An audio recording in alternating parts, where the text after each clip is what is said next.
Advertising in contemporary society. We all go through various advertisements in a day, but we hardly remember the advertisements that we see. So let's have a look at what exactly advertising is.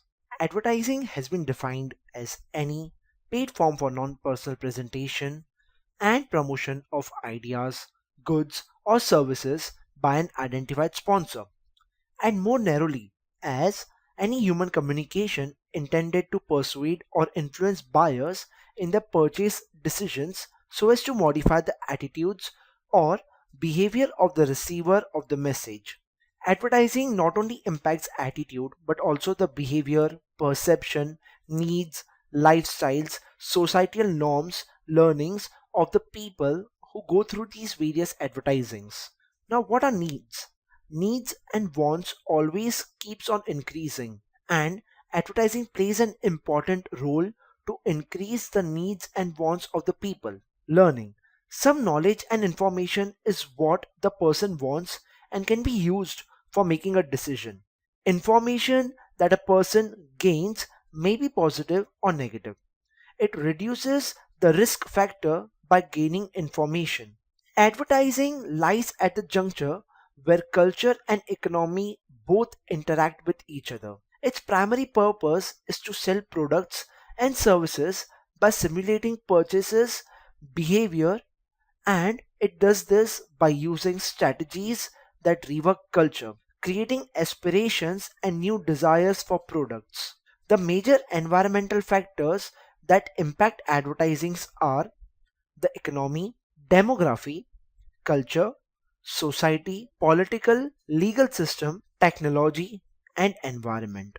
If we look at advertising from a broader prospect, advertising itself is a cultural product which increasingly affects social attitudes, defines social roles, and influences cultural values.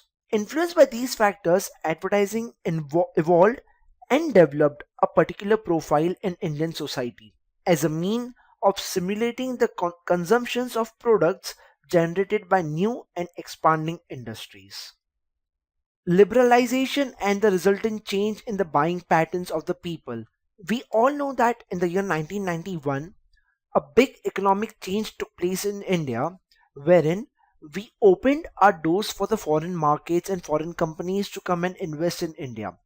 Yes, in the year 1991, liberalization, privatization, and globalization was introduced to the Indian economy. Now, let's look at the factors that led to liberalization.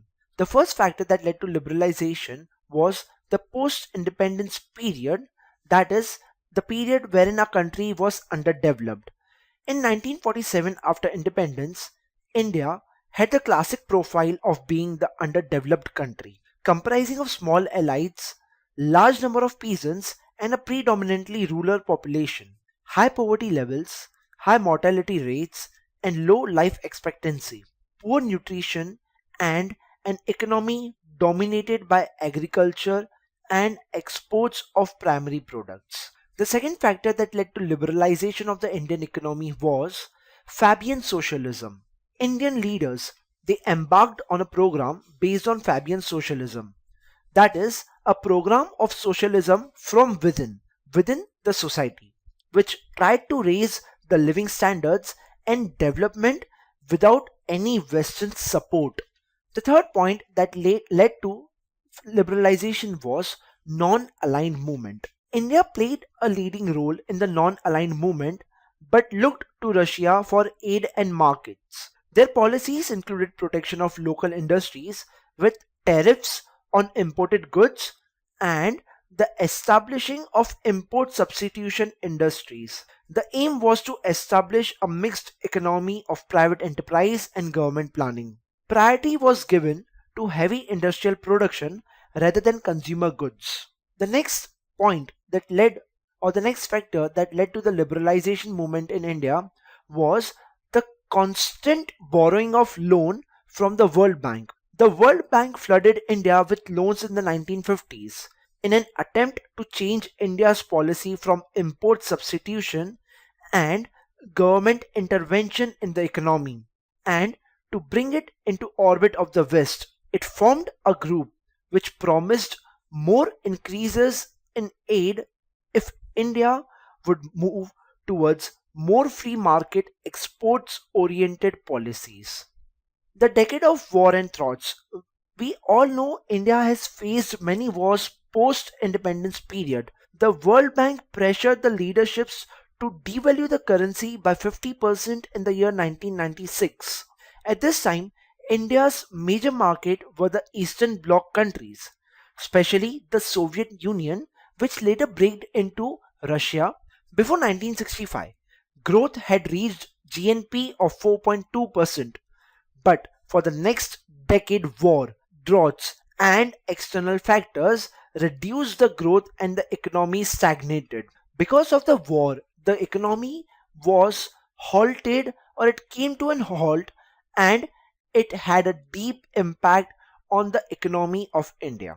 India maintained this policy of isolationism and economic protectionism.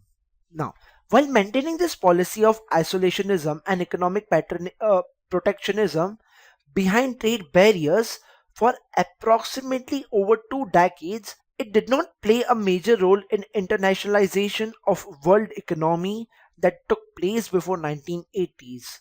Only because of the reason that India didn't open its market to the foreign players, stopping imports and concentrating more on exports, India was not able to be a part of the internationalization program which took place before the 1980s. Global trade was avoided, and the entry of foreign companies was not much encouraged.